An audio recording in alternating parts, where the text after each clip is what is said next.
asalaamaaleykum wa rahmatullah yéen ñi suivre seen sama xalaat ñu ngi leen di nuyu di leen ziar di leen fàttali yéen ngi seen programme plante de la semaine. garab gi nga mooy garabu fuddal la ñuy waxtaane tey. ñu bëgg xam maanaam yan mooy ay njariñam ci wàllum wér-gu-yaram. salaamaaleykum wa rahmatullah sëñ Pape maa ngi lay nuyu di la ziar. delloo ziar di nuyu mbokku internet yëpp yi nga xamante ne ñu ngi suivre. donc fuddal moom bëri na njëriñ. parce que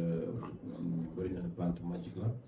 plante mystique la plante boo xam ne daal. bëgg na ci njëriñ rek. yenn mooy que ni am na ñoo xamante ne ci wàllu karaw. mën na ko tentee mën na ko def ci wàllu teinture. fuddal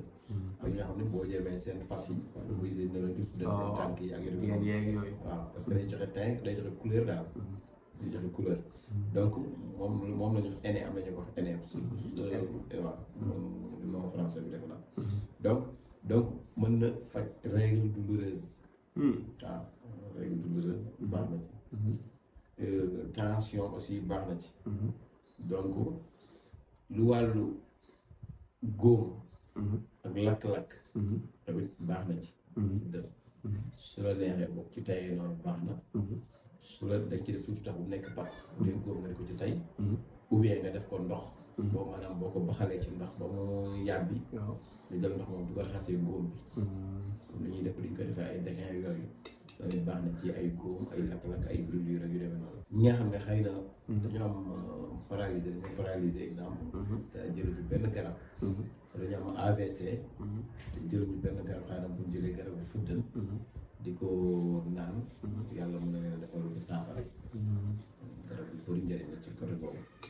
ñi nga xamante ne dañoo amee jaare ci daw biir bii daw tamit bu ñu amee fuddal di ko naan aussi yàlla mën na leen saafara donc bu ñu amee mooy fuddal bii rek xam nga ku ne xam na ko su fekkee siti la tamit ndoxum siti tamit daf koy saafara su fekkee tamit lu wàllu avortement boobu reen yi ngay jël nga xam dañuy avorté lu bëri bu ñu amee reen bi di ko baxal moom di ko togg mu yor di ko naan bu fekkee li nga xamante ne dañu amee rhumatisme tamit mooy tànk yu métti gi demee noonu suñu amee reenu fuddal bi di ko baxal di naan aussi yàlla mën na leen a saafara ci côté boobu su fekkee ñi nga xam ne dañoo amee épilepsie waaw xam dañuy daanu kii mbir donc dañuy jël fuddal bi dañuy jël xob yi ak xas bi muy écorce bi ak reen bi léegi ñett yooyu la ñuy jël boole ko di ko togg ko di ko naan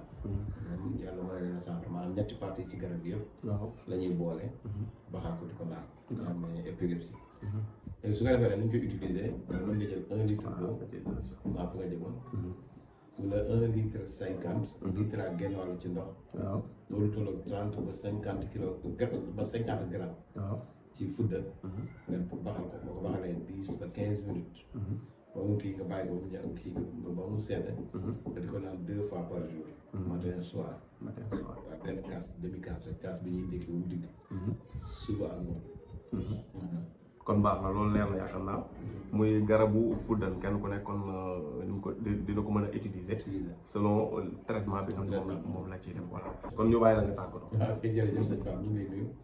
di nuyu mbokku internet yëpp di leen jox dégg daje ci beneen vidéo asalaamaaleykum wa rahmatullah